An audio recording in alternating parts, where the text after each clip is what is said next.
तो जब मैंने ये वाली वीडियो अपलोड की थी तो आप लोगों ने बहुत ज़्यादा प्यार दिया और कुछ लोगों का कमेंट सेक्शन में मैसेज भी आ रहा था कि अगर 5,000 10,000 कैपिटल है तो कैसे ग्रो करें, स्टेप क्या है।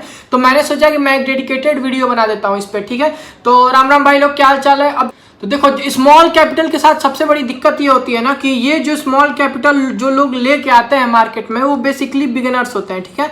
अब उनके साथ दिक्कत ये है कि उनकी स्ट्रेटजी, उनका टाइम फ्रेम, ये सारी चीजें बिल्कुल भी फिक्स नहीं होती। तो अब आज की वीडियो में हम टोटली यही बात करेंगे कि कौन से ऐसे फैक्टर्स होते हैं जिनको ध्यान में रख के और जिस एक प्लान के थ्रू पूरा मैं स्टेप बाय स्टेप तुम्हें बताऊंगा कि तुम्हें कौन से प्लान फॉलो करना है कि तुम आराम से मार्केट से 5,000 10,000 से एक अच्छा कैपिटल धीरे धीरे करके बिल्ड कर सकते हो। देखो, सबसे पहले सिनेरियो कि तुम्हारा अगर कैपिटल 5,000 है, देखो इंडियन मार्केट में तुम 3 तरीके से इंट्राडे कर सकते हो। सबसे पहले कि तुम इक्विटी की ट्रेडिंग कर लो, ठीक है। दूसरा, तुम एफएनओ की ट्रेडिंग कर लो, या तो इंडेक्स में या तो फिर स्टॉक्स में, ठीक है। देखो इक्विटी में क्या सीन है ना कि यहाँ पे लो रिस्क, ठीक है, लो रिटर्न वाला सीन होता है, लो रिस्क और लो रिटर्न वाला सीन होता है। पर ये सबसे बेस्ट होता है अगर तुम अभी मार्केट में नए हो, ठीक है। तुम्हें साइकोलॉजी समझने में, मार्केट का मूवमेंट थोड़ा ऊपर नीचे होगा, वो तुम्हें थोड़ा साइकोलॉजी मेंटेन करने में ये चीज़ तुम्हें बहुत ज़्यादा हेल्पफुल होती है, ठीक है। सबसे ज़्यादा दिक्कत लोगों के साथ ये है कि उनके एटीएम ओटीएम ये सारी चीज़ें नहीं पता होती है, ऑप्शन चेन जो है और कौन सा ऑप्शन लेना सही है, एक्सपायरी पास है तो ओटीएम नहीं लेना, ये सारी चीज़ें उनके दिमाग में बिल्कुल भी होती नहीं है और वो ट्रेडिंग करने मार्केट में उतर आते हैं। अब उसका दिक्कत उनके साथ ये होती है कि मार्केट मूव भी किया पर उन्होंने ओटीएम में पोजीशन बना रखा था क्योंकि उनके पास कैपिटल नहीं था और ये जो मूवमेंट है उससे उनको कुछ खास प्रॉफिट नहीं होता है, बल्कि मार्केट अगर यहाँ से रिवर्स होता है तो उनका ओटीएम का प्राइस और जाता डाउन आ जाता है, ठीक है। तो ये सारी चीज़ों से बचने के लिए तुम सबसे पहले अगर बिल्कुल ही बिगिनर हो, ठीक है, तो तुम इक्विटी करो, ठीक है। तुम्हारा 5x 6x लेवरेज तुमको देता है तुम्हारा ब्रोकर, ठीक है। अगर तुम्हारे पास 5,000 रुपए हैं तो तुम आराम से 25,000 30,000 के स्टॉक्स की पोजीशन बना सकते हो। इससे तुम्हारे जो मार्केट में वॉलेटिलिटी जो आती है, मार्केट में जो वॉलेटिलिटी आती है, इसका तुम्हें थोड़ा सा एक ढंग का नॉलेज हो जाएगा, ठीक है। पर चलो ठीक है, मैं मान के चलता हूँ कि तुम एक एफएनओ करना चाहते हो, तुम्हें बेसिक इक्विटी का नॉलेज, इक्विटी तुमने कर रखा है, तुम्हें एफएनओ ट्राई करना है, ठीक है। तो देखो एफएनओ में तुम 2 तरीके से कर सकते हो, या तो तुम इंडेक्स कर लो या तो तुम स्टॉक्स कर लो, ठीक है। तो देखो अगर तुम्हारे पास 10-15 हजार है फिर तो तुम एक तरीके से स्टॉक्स कर सकते हो। देखो अब देखो, एज ए बिगिनर मैं तुम्हें कभी भी ये नहीं कहूंगा कि तुम ओटीएम प्राइसेस ट्रेड करो। उसका रीजन ये है कि उसमें जो डीकेज होता है ना, उसकी वजह से तुम्हारा प्रीमियम बढ़ेगा नहीं और तुम्हें बिल्कुल समझ नहीं आएगा कि यार मैंने खरीदा था, स्टॉक भागा भी है या इंडेक्स भागा भी है, फिर भी मुझे प्रॉफिट नहीं हुआ, समझ रहे हो। तो ये सब साइकोलॉजी तुम बात के लिए छोड़ दो। तुम्हें क्या करना है कि तुम्हें एटीएम ट्रेड करना है। एटीएम मतलब एक सिंपल भाषा में समझो कि अगर मान लो कि निफ्टी 20,000 चल रहा है, ठीक है, तो तुम्हें 20,000 का ही सी या तो पी खरीदना है, ना ऊपर जाना है ना नीचे जाना है। जहां मार्केट चल रहा है वहीं जो सामने तुम्हें पी सी दिख जा रहा है, अपने तुम एनालिसिस के हिसाब से उसे खरीदो, ठीक है। ओटीएम पे ज्यादा तुम ध्यान मत देना अगर बिगिनर हो या फिर तुम्हें 1-1.5 साल हुए भी हैं और तुम ऑप्शंस नया ट्राई कर रहे हो तो, ठीक है। वो चीज तुम्हें लॉसेज ही कराएगी लॉन्ग टर्म में, ठीक है। अब तुम देखो 10-15 हजार है तो तुम स्टॉक्स आराम से ट्रेड कर सकते हो, वो भी सारे स्टॉक्स नहीं, तुम्हें वही स्टॉक चूज करना है जिनका एटीएम का जो स्ट्राइक प्राइस है, ठीक है, वो 10-12 हजार में मिल जाता है। जैसे फॉर एग्जांपल मान लो एचडीएफसी बैंक हो गया, ठीक है, या फिर रिलायंस हो गया। रिलायंस का भी एटीएम या फिर 1-2 ऊपर नीचे ओटीएम जो है वो मिल जाता है तुमको 10-12 हजार में। तो तुम्हें बस ये चीज ध्यान रखनी है कि तुम्हें ओटीएम नहीं ट्रेड करना है, या तो एटीएम ट्रेड करना है या फिर 1-2 मैक्सिमम ऊपर नीचे, उससे ज्यादा तुम्हें नहीं जाना है, नहीं तो फिर तुम लॉसेज ही करोगे एज ए बिगिनर। देखो इंडेक्स में अगर तुम्हें इंट्राडे करना है तो तुम्हारे पास एक ऑप्शन है निफ्टी, दूसरा है सेंसेक्स।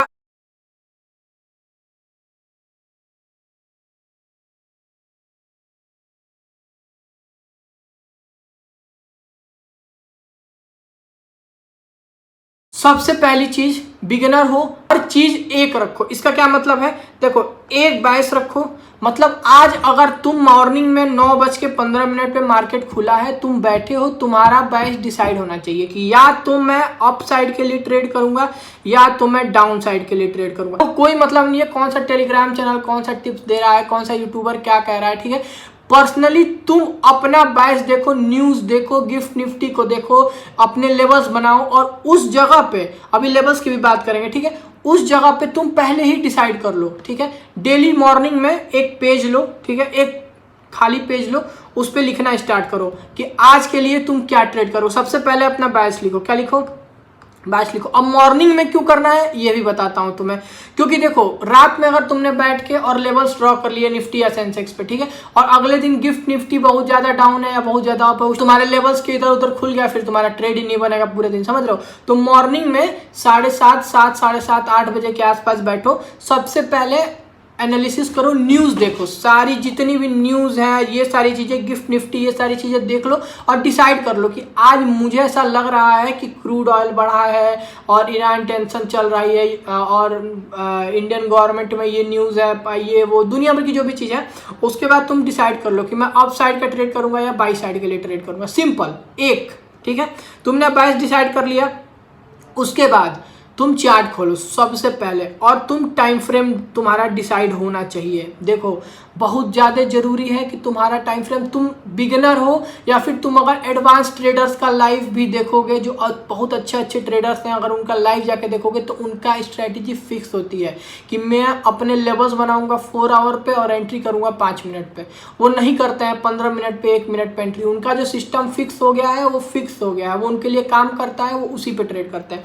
तुम्हें भी अपने लिए बनाना पड़ेगा, ठीक है। तो तुम टाइम फ्रेम सबसे पहले डिसाइड कर लो कि मैं एंट्री जो है वो XYZ टाइम फ्रेम पे करूंगा और लेवल्स जो है वो 4 आवर पे बनाऊंगा। देखो मैं पर्सनली बता रहा हूँ अपना, ठीक है। जैसे मान लो ये निफ्टी का चार्ट है, ठीक है। अब मैंने मॉर्निंग में मैंने देख लिया कि न्यूज जो है वो बुलिश साइड पे है और मैं बुलिश ट्रेड करूंगा और मार्केट गैप अप खुलने वाला है, ठीक है। अब देखो ध्यान से समझना, अगर तुम्हें इंट्राडे ट्रेड करना है तो तुम्हारे लिए 1 आवर का टाइम फ्रेम सबसे बेस्ट है लेवल्स बनाने के लिए, ठीक है। 4 आवर का तुम वेट करोगे तो वो थोड़ा ज़्यादा हैवी हो जाता है, ज़्यादा टाइम के लिए हो जाता है। तो 1 आवर इज बेस्ट। 6 घंटे की ट्रेडिंग सेशन होता है, उसमें से अगर तुम 1 आवर्स के लेवल ड्रॉ करके रखोगे तो तुम्हें कोई ना कोई बढ़िया ट्रेड एक तुम्हें 6 घंटे के अंदर मिल ही जाना है, ठीक है। अब इसमें तुम्हें क्या करना है, सिंपल, ये जाओ यहाँ ये रेजिस्टेंस ड्रॉ कर लो, ठीक है। यहाँ ये सपोर्ट ड्रॉ कर लो, पिछले दिन यहाँ से मार्केट सपोर्ट लिया था, ठीक है। अब अगर तुम्हें सपोर्ट रेजिस्टेंस भी नहीं पता है, मैंने फ्री कोर्स पूरा अपलोड कर रखा है यूट्यूब पे, उसका डिस्क्रिप्शन में तुम्हें लिंक मिल जाएगा, वहां से तुम जाके देख लेना। उसमें सपोर्ट रेजिस्टेंस मैंने एकदम बिल्कुल अप्रोप्रिएट तरीके से बताया है कि तुम्हें कैसे ड्रॉ करना है, क्या चीजें करनी है, ठीक है। तुमने ये ड्रॉ करके रखा था, ठीक है। अब तुम देख रहे हो कि मार्केट लगभग 100 पॉइंट अब खुलने वाला है, यहाँ कहीं खुलने वाला है, तो तुम क्या करोगे, तुम यहाँ कहीं एक दूसरा बना लो। फिर मान लो जैसे तुमने ये देखा कि ये भी एक रेजिस्टेंस है, ठीक है। अब तुम्हें क्या करना है, तुम्हारा काम सिर्फ इतना है कि तुम 5 मिनट पे आओ, ठीक है। अब अगर तुम्हें बाई करना है, जैसे मान लो कि मार्केट यहाँ 100 पॉइंट ऊपर खुला है, सपोज करो, ठीक है। अब यहाँ पे तुम्हारा ट्रेड बनेगा, खुलते ही नहीं बनेगा। क्यों नहीं बनेगा, क्योंकि जस्ट ऊपर एक रेजिस्टेंस है, ठीक है। तो तुम्हारा, और तुम्हें बाई करना है, सेल नहीं करना है आज के लिए, तुमने अपना बाई डिसाइड कर रखा था, ठीक है। अब मार्केट को तुम यहाँ से नीचे आने दो। अब मान लो यहाँ मार्केट आया और यहाँ से सपोर्ट लेने की कोशिश कर रहा है, यहाँ तुम्हारा एक ट्रेड बनेगा, तुम यहाँ एक ट्रेड करोगे। मार्केट अगर डाउन आ गया कोई बात नहीं, तुम्हारा ऐसे जाएगा, और अगर नहीं तो फिर मार्केट अगर यहाँ से मूव करके यहाँ भी चला आया तो तुम एक अच्छा 1:5, 1:6 बुक कर लोगे, समझे। तो तुम अपना टाइम फ्रेम अपना डिसाइड कर लो कि मैं लेवल्स बनाऊंगा 1 घंटे पे और एंट्री कर। देखो मेन जो होता है ना वो यही होता है कि तुम अपने लेवल्स कौन से बना रहे हो टाइम फ्रेम पे और तुम एंट्री कौन से टाइम फ्रेम पे कर रहे हो, यही सबसे ज़्यादा इंपॉर्टेंट होता है। अब देखो स्ट्रैटेजी मतलब क्या होता है, एक एग्जांपल देता हूँ, ठीक है। स्ट्रैटेजी पे भी मैंने वीडियो बना रखी है। देखो आज अभी ये जो वीडियो है ये एक ओवरऑल डिस्क्रिप्शन है कि तुम्हें कैसे करना है, बाकी हर एक छोटी छोटी डिस्क्रिप्शन के साथ सारे प्रॉपर वीडियोज हैं प्लेलिस्ट में, और 8-8, 10-10 मिनट की वीडियोज हैं बस। तो अगर तुम जाकर उन्हें देख लोगे ना, तुम्हारे सारे कॉन्सेप्ट बिल्कुल क्लियर हो जाएंगे। देखो स्ट्रैटेजी को लोग बहुत ज्यादा हाइप करते हैं कि यार स्ट्रैटेजी क्या है भाई,